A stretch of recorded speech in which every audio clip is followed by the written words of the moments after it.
Now let's get back to the video. Rolex suffered greatly after the Second World War since exporting goods became complicated and expensive.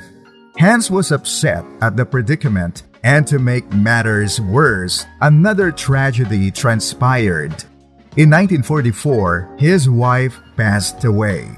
With no children to give his riches to, he established the Wilsdorf Foundation. It is a charitable organization for humanitarian causes in memory of his wife.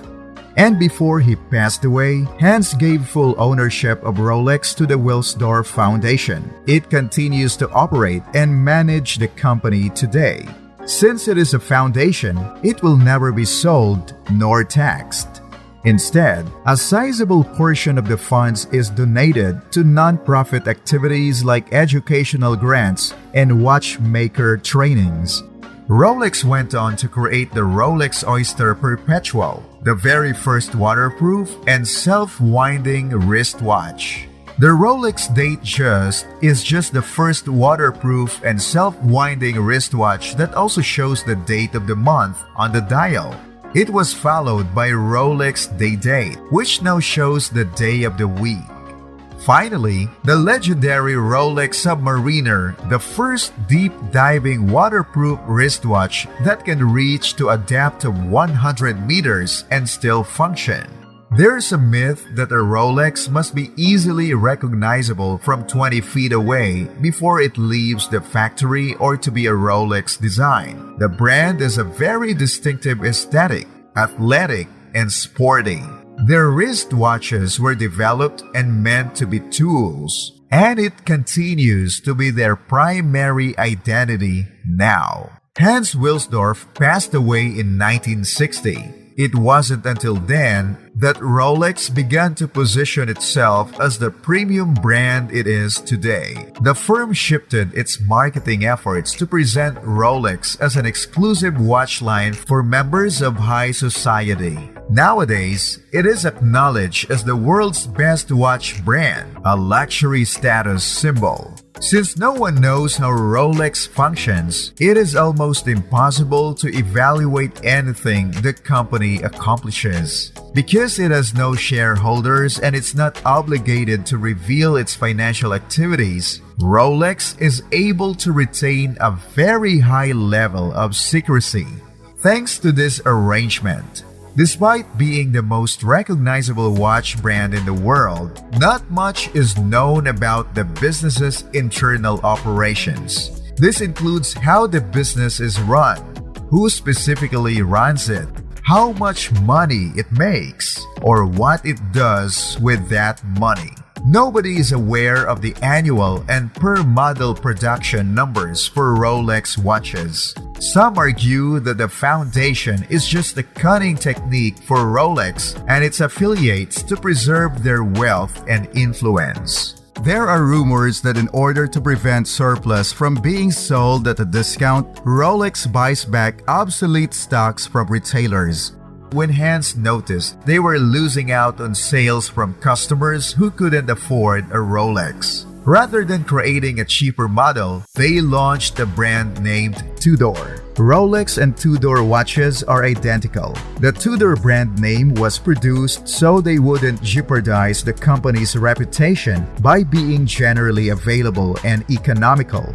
However, contrary to popular belief, Rolex is one of those brands that fall toward the lower end of the luxury watch scale. The Submariner costs only $8,000 and the Oyster Perpetual, Rolex's entry-level watch, costs $5,000. While it is still pricey, Rolex offers a wide range of models that most people could purchase if they save money or get a high-paying job. Prices for a mechanical Rolex watch start at roughly $3,900. Although they are expensive, more consumers can afford a Rolex timepiece. Once you have one, you can feel as though you have achieved a higher status. We can all agree that Rolex values its three key characteristics: precision, self-winding, and waterproofness. Quality is a big priority for them. A Rolex is said to be made over a year. They undergo rigorous testing for timing, chronometer, and accuracy. The complex internal workings of the watch require a lot of money and effort to develop to the right degree, and Swiss labor expenses are among the highest in the world. Additionally, purchasing the materials is costly. Rolex utilizes 904L steel, an expensive yet incredibly durable steel.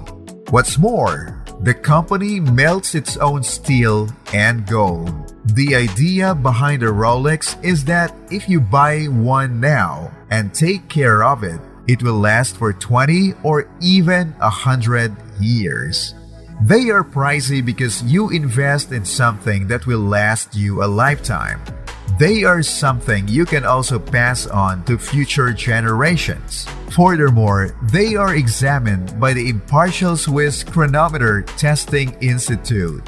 Every Rolex is more accurate at -2 over +2 seconds per day, and they offer exceptional servicing work as well. Some claim that Rolex watches are reasonably priced because their retail prices are close to their resale values. Still, Rolex has developed a reputation based on the amount of time and quality of workmanship they have put into their products. It is a fusion of engineering and the fine art of watchmaking. Their rich heritage alone increases the value of each watch they produce for a lifetime. And with all that said, this concludes our video. What do you think about the history of Rolex? What about its pioneer? If you were a watchmaker, how would you market your product today? What is your favorite luxury watch? Let us hear your thoughts and opinions in the comments section.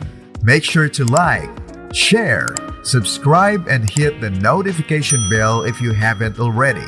Check out our other videos if you enjoy content like this. Until next time, this is Lux 24/7, your luxury lifestyle channel.